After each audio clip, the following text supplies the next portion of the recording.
보면 1절에서 10절까지는 바벨론에 대한 멸망에 대한 예언이에요. 지금 이사야 선지자는 아직 바벨론이 유다를 침략하지도 않은 때예요. 거의 100여 년 전에 지금 예언하는 거거든요. 이런 걸 보면 정말 하나님의 예언 계시는 그대로 이루어진다. 그래서 우리가 더욱더 말씀을 잘 이해해 보면 오늘 이 시대를 분별할 수가 있게 되죠. 그래서 여기 바벨론에 대한 멸망이 1절에서 10절이에요. 해변 광야에 관한 경고라고 그러죠. 바벨론을 해변 광야라고 말하는 이유가 있어요. 바벨론이라는 나라가 바벨탑을 쌓았던 신할 광야에서 시작된 나라죠. 그런데 그 신할 광야는 어디에 속한 곳이냐면 갈대아 우르 지방이거든요.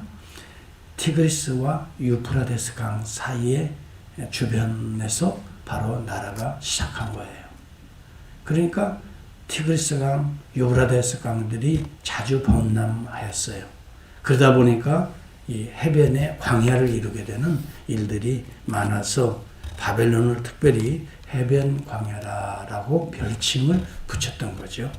여하튼 해변 광야에 관한 경고라. 적병이 광야에서 두려운 땅에서 네겝 회오리 같이 몰려왔도다. 네겝의 사막같이 쫙 그 바람이 회오리 바람이 몰려오는 건데 이것은 메대와 바사에 의해서 바벨론이 멸망할 거예요.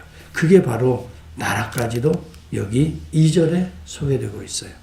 혹독한 묵시가 내게 보였도다. 묵시라는 건 앞으로 이루어질 이 계시록이잖아요. 구약의 계시록이거든요. 네. 속이는 자는 속이고 약탈하는 자는 약탈하도다. 엘람이여, 엘람은 바사의 도시예요. 엘람이여 올라가고 메대여 에워싸라. 그의 모든 단식을 내가 그치게 하노라 하시도다. 메대와 바사에 의해서 해변 광야인 바벨론이 멸망할 것을 예언하고 있어요.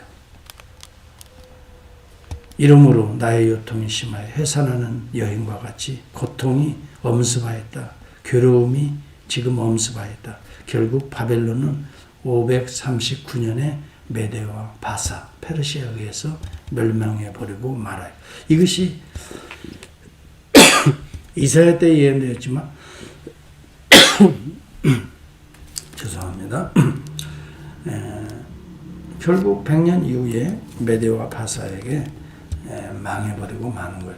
정말 하나님은 이렇게 나라와 민족, 특별히 유다만 역사하는 게 아니라 주변 나라, 모든 땅이 하나님의 나라잖아요.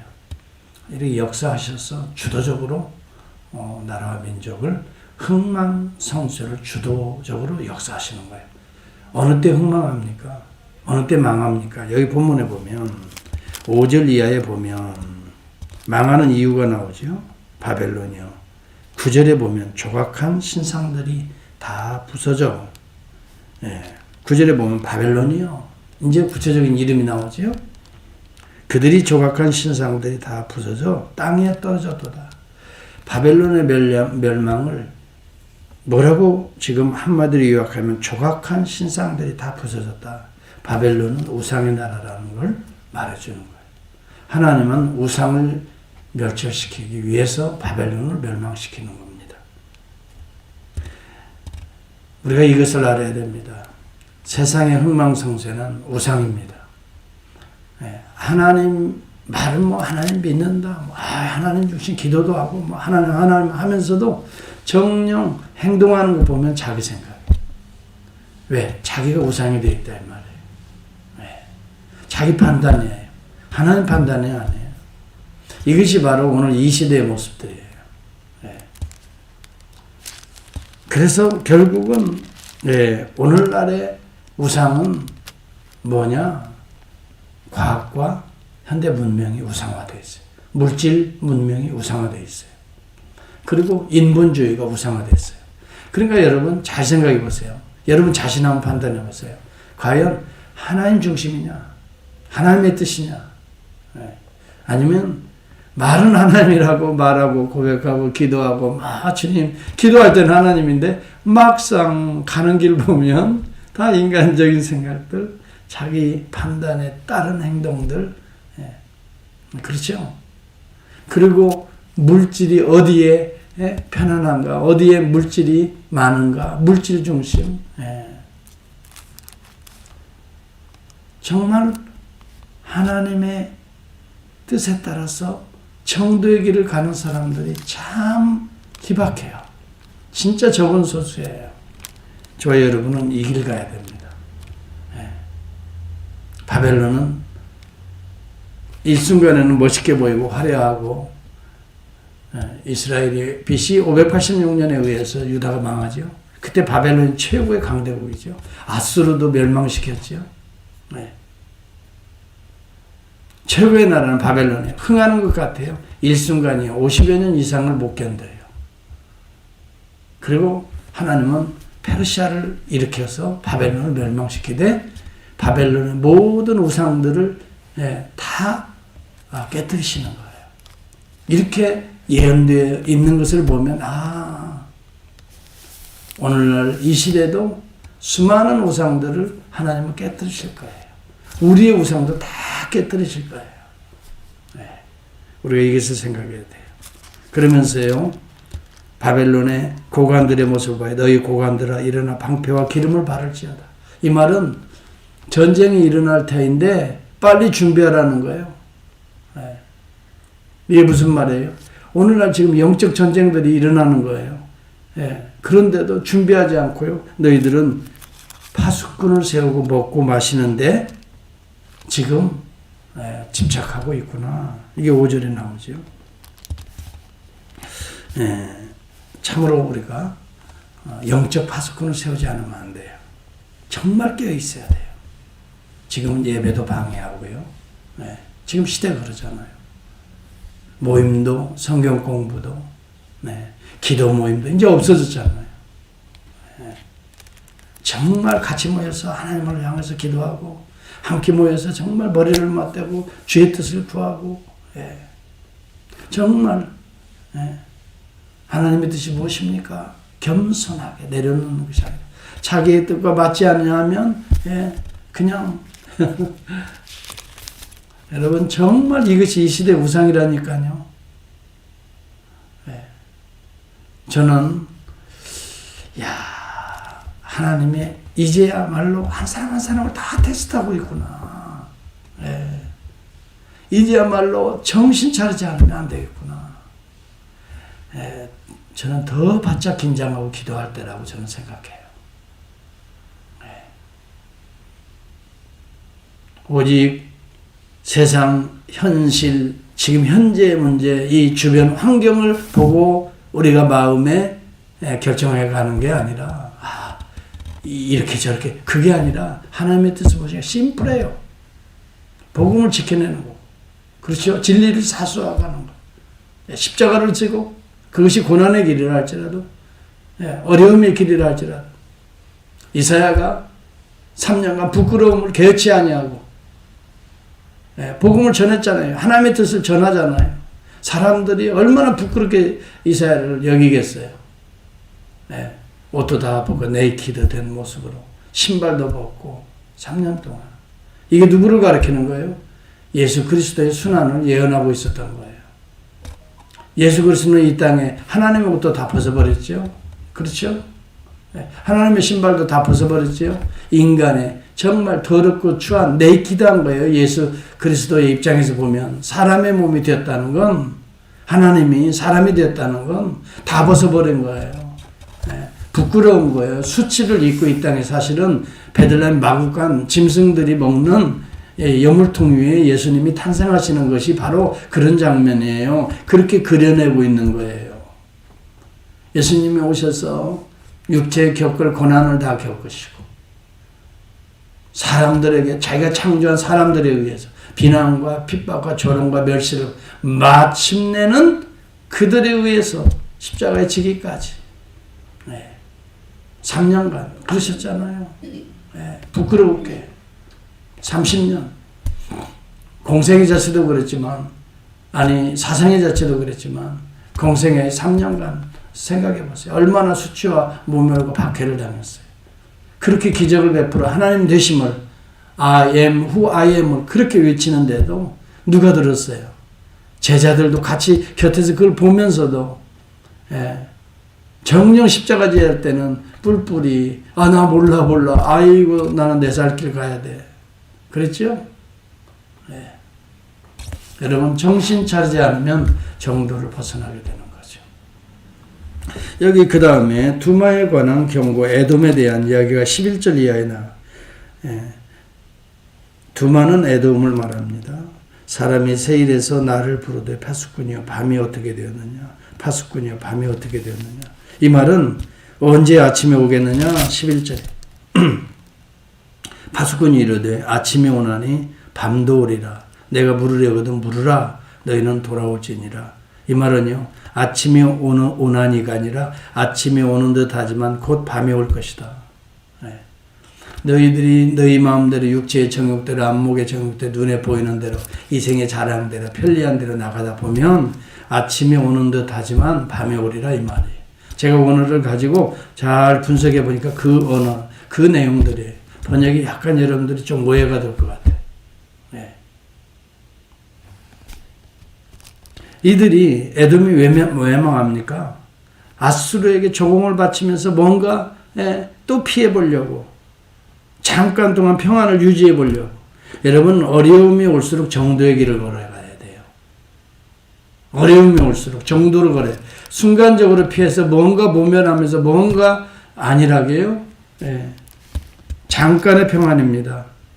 결국은 아수르까지도 바벨론에 의해서 멸망한다 이 말이에요. 이 내용이 아침에 오는 것 같지 그렇지만 아수르는 바벨론에 의해서 멸망해. 그러므로 너희는 돌아올지니라는 하나님의 절대 주권 가운데 돌아와 겸손해야 된다 이 말. 여러분 하나님의 백성들이 에돔에도 있었어요. 바벨론에도 있어요. 아수르에도 있어요. 수도에 그래서 니누에도 있었어요. 그래서 이 선지자를 파송하는 거 아니에요. 바벨론 가운데도 선지자들이 있었어요. 메대와 페르시아에도 선지자들이 있었어요. 포로로 잡혀간 선지자들 하나님은 거기에 두신 선지자들이 있었단 말이에요. 그러면서 계속 이야기하는 거예요. 돌아오라. 전능하신 하나님 앞에 돌아오라. 그 다음에 아라비아에 관한 경고 보겠어요. 13절 이하입니다. 아라비아에 관한 경고. 드단 대상들이 너희여 너희가 아라비아 수풀에서 유숙하리라. 대마 땅의 주민들아 물을 가지다가 목마른 자에게 주고 떡을 가지고 도피하는 자 영접하라. 칼날을 피하며 뺑칼로 지금 도망다니고 있는 모습이에요. 게달의 영광이 다 쉬하였다. 이 게달은요 베두인족을 말하는데 아라비아 사막에 아주 중요한 도시거든요. 게달의 영광이 베두인족들이 그렇게 그래서 게달의 장막과 같은 그 누구를 얘기죠? 솔로몬의 아가에 나오잖아요. 베두인족 속을 말하죠. 게달 자손 중 활가진 용사의 남은 수가 적으니라 하시니라. 이스라엘 하나님 여호와의 말씀입니다. 정말 우리가 무엇을 의지해야 될까? 누구를 의지해? 이것이 중심이 되면요 환경은 그 다음 문제. 너희는 먼저 그의 나라 의를 구하라. 이것이 중심이 되면요 먹고 입고 쓰고 편하. 이것은 하나님이 알아서 하시는 거예요. 근데 우리는 바꿔요. 종종 환경을 보고 하나님의 뜻을 판단하려고 그래요. 그렇지 않아요. 하나님의 뜻은 심플해요. 진리와 말씀과 복음을 위해서 하나님의 종들을 파송하고 하나님의 종들이 과 함께 협력해서 복음을 위해서 한 명이 되든 두 명이 되든 10명이 되든 20명, 100명, 1000명이 되든 그곳에 들어가서 개척하고 선교지를 개척해 나가고 이게 하나님의 뜻이잖아요. 여러분 오늘 저와 여러분들이 왜 이 땅에 오셨어요? 왜 반석기에 오셨어요? 바로 여기서 개척하라고 이 샌디에고로 복음하고 세계 선교의 주축이 되라고. 환경을 보고요. 정도의 길을 가죠. 그러려고 목사를 파송하고 장로를 세우고 직분을 주시고 권사를 세우고 이렇게. 환경을 보고 판단하지 말고 정말 하나님이 나를 세우신 목적, 뜻이 무엇인가 이걸 보고 우리가 정도의 길을 갈 때 하나님께서 그 가운데 역사하시는 거예요. 잠깐 여러분 아침에 올 것이다. 그건 아니에요. 인간적으로 아수르 의지하고 뭐 이것저것 의지하고 나갈 때는 그게 밤이 되는 거예요. 밤이 될 거라고요. 예. 여러분 십자가 피하면 밤이 됩니다. 예. 예수 그리스도의 만찬을 그 마지막 6월절에 하시잖아요. 거기에 떡을 떼면서 주잖아요. 그런데 나는 놀라운 장면이 거기에 있어요. 예. 주님은 다 떡을 떼서 줘요. 거기에 도망갈 제자들이거든요. 심지어 거기에는 가룟 유다도 있어요. 예수를 팔 자도 있어요. 모독할 자도 있단 말이에요. 그 자에게도 네 할 일 하라 하면서 떡을 떼어주는 거예요. 주님은 끝까지 새 언약의 성취를 위해서 당신이 하셔야 될 사명의 길을 끝까지 십자가 지면서도 죽으시면서도 아버지 저들이 하는 것을 저들도 알지 못합니다 하면서 저들의 죄를 용서해 달라고 기도하세요. 네. 바로 이것이 우리가 가야 될 길이에요. 끝까지 사랑하면서 끝까지 먹여주면서 이것은 뭐예요? 복음을 끝까지 포기하지 아니하고 사랑을 끝까지 포기하지 아니하고 주님을 떠나면 밤이러라 그래서 밤이러라. 약간의 유익을 얻기 위해서 은삼십에 팔아먹었어요. 근데 그거 뭐예요? 밤이 돼버리고 말았어요. 인생이 허망해졌잖아요. 오늘날도 마찬가지입니다. 진짜 믿음은 이런 어려운 때 나타나는 거예요. 오늘도 여러분 기도하세요. 정말 우리 교회가 깨어서 파수꾼을 세우라고 그랬잖아요. 그런데 어리석게도 바벨론의 고관들은 파수꾼을 세우긴 세웠는데 무슨 파수꾼을 세웠냐면 자기들이 먹고 마시는 연회에 혹시라도 방해될까 봐서 그 파수꾼을 세우는 거예요. 참 생각해 보세요. 자기들이 먹고 마시고 정말 이것에 방해되는 것을 제거하려고 파수꾼을 세우는데 하나님은 그게 아니라 지금 말발굽 소리가 들리지 않느냐. 이 세상의 험악한 코비드-19 예배를 중단시키고 모이는 거 기도하는 거 뭐 다 집에서 해도 되지 않느냐. 지금 여러분 그러고 있잖아요. 영적으로 깨어서 진짜 교회를 이루어라 이 말이에요. 하나님은 그 가운데도 그런 자들을 통해서 구원하시는 거죠. 이제 우리 교회가 그런 교회로 나가야 되는 거예요. 정말 저는 이런 때일수록 바른 교회를 세워야 되겠구나. 하나님이 그걸 기대하시는구나. 지금은요 말세입니다. 종말입니다. 사실은 종말에 가까워졌습니다. 100년도 아니에요. 우리가 어떻게 100년 살아요? 10년, 20년, 어쩌면 5년, 어쩌면 오늘이 될 수도 있어요. 그게 우리 종말이잖아요. 종말이잖아요. 이때는 나에게 종말론적 신앙은 지금이 양과 염소가 갈라지는 시기고 알곡과 가라지가 갈라지는 시기다. 성령의 기름을 준비한 여인과 성령의 준비 없이 그냥 겉으로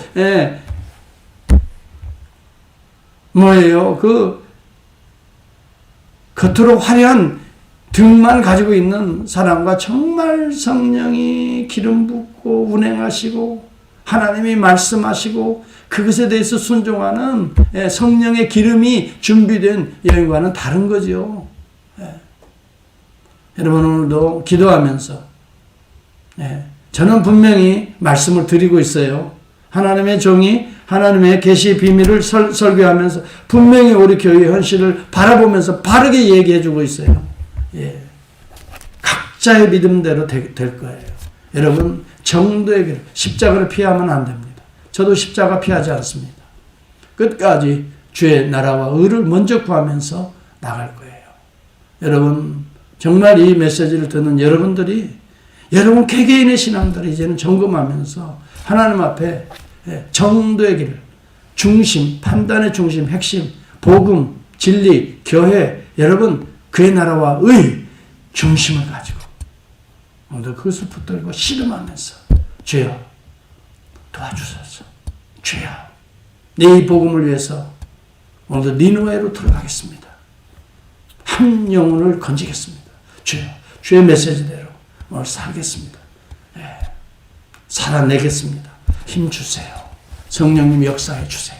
이 믿음을 가지고 갈 때 바벨론에서도 구원 얻을 남을 자가 있을 것이고 메대와 페르시아를 통해서도 구원 얻을 자가 있을 것이고 유다에만 있을 거야. 니느웨에서도 구원 얻을 자가 있을 것이고 에돔 왜 이렇게 예언합니까? 뭐 여러 그 당시에 유다를 중심으로 10개국 정도가 나와요. 제가 보니까 왜 이렇게 예언합니까? 그 가운데도 구원받아야 될 백성들이 있기 때문에 그 메시지 자기 나라에 대해서 하는 이 예언의 비밀들을 들으라 이 말이에요. 오늘 이런 거룩한 역사가 오늘도 세계 만방에서 이루어질 겁니다. 10개국이 아니라 수천여 나라 속에서도 오늘도 주의 종들은 복음을 선포할 겁니다. 듣는 자가 복이 있을 것입니다. 오늘 우리 교회를 생각하면서 정말 여기에서 뭐 교회까지도 생각할 거 없어요. 내 자신이 교회다 생각하고 내가 하나님 앞에 마지막에 쓰임받는 거룩한 씨가 되어야 된다. 여러분 이러한 자가 복 있는 성도고 시련과 역경을 두려워하지 마세요.